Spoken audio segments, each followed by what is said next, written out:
ভয়ঙ্কর এপ্রিল পেরিয়ে অবশেষে মে মাস এলেও স্বস্তি নেই। মাথার উপর গনগনে সূর্য নিয়ে চালাতে হয় জীবিকার চাকা। শনিবার এমনিতেই ছুটির দিন, তার উপর ভ্যাপসা গরমে ফাঁকা পথঘাট। ছায়াহীন মায়াহীন এই শহরে হাঁসফাঁস দশা নিম্ন আয়ের মানুষের। একটা খ্যাপ মারলে শরীর একেবারে হাঁসফাঁস উঠে যায়, শরীরে গরমে ফুলে যায় না। একটা খ্যাপ 30 টাকা ধরে যায়, পানি খাওয়া লাগে 50 টাকার।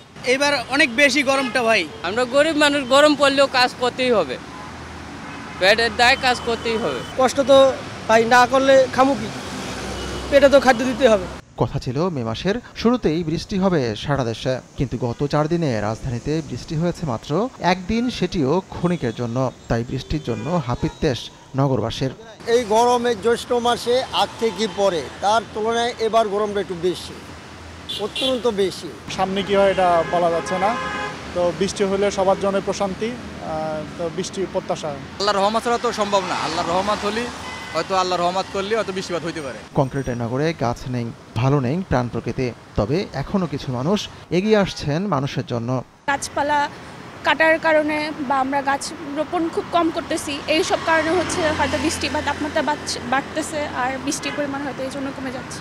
সাধারণত বাংলাদেশে মে মাসের গড় তাপমাত্রা 34 ডিগ্রি সেলসিয়াস, তবে এবছর তাপমাত্রা স্বাভাবিকের চেয়ে বেশি থাকার শঙ্কা রয়েছে, যেমনটা ছিল গোটা এপ্রিল জুড়ে। আগামী সোমবারের পর থেকে বৃষ্টি হতে পারে সারা দেশে।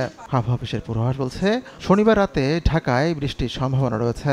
আশার আলো হলো যে আজকের রাত 12টার পর দেশের পূর্বাঞ্চল, মধ্য অঞ্চল এবং দক্ষিণ পূর্ব অঞ্চলে বৃষ্টি সহ বজ্রবৃষ্টি বৃদ্ধি পেতে পারে এবং ক্রমশ 6 তারিখ থেকে সেটি বাংলাদেশের বিভিন্ন জায়গায় বৃষ্টিপাতের সম্ভাবনা ক্রমান্বয়ে বৃদ্ধি পাবে।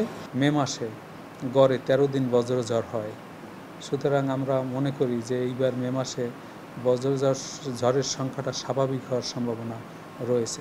সুতরাং বজ্রঝড়ের সংখ্যা যদি স্বাভাবিক হয় তাহলে সারফেস টেম্পারেচার সহনীয় মাত্রায় থাকবে, বিদ্যমান তাপপ্রবাহ হবে, তবে লং ডিউরেশনের মতো তাপপ্রবাহ হওয়ার এ মাসের সুযোগ অনেকটাই কম। আবহাওয়া অফিস জানায় 6 তারিখের পর 11 তারিখ পর্যন্ত থেমে থেমে বৃষ্টি হবে গোটা দেশে। হাতিকুর রহমান তামাল, সময় সংবাদ, ঢাকা।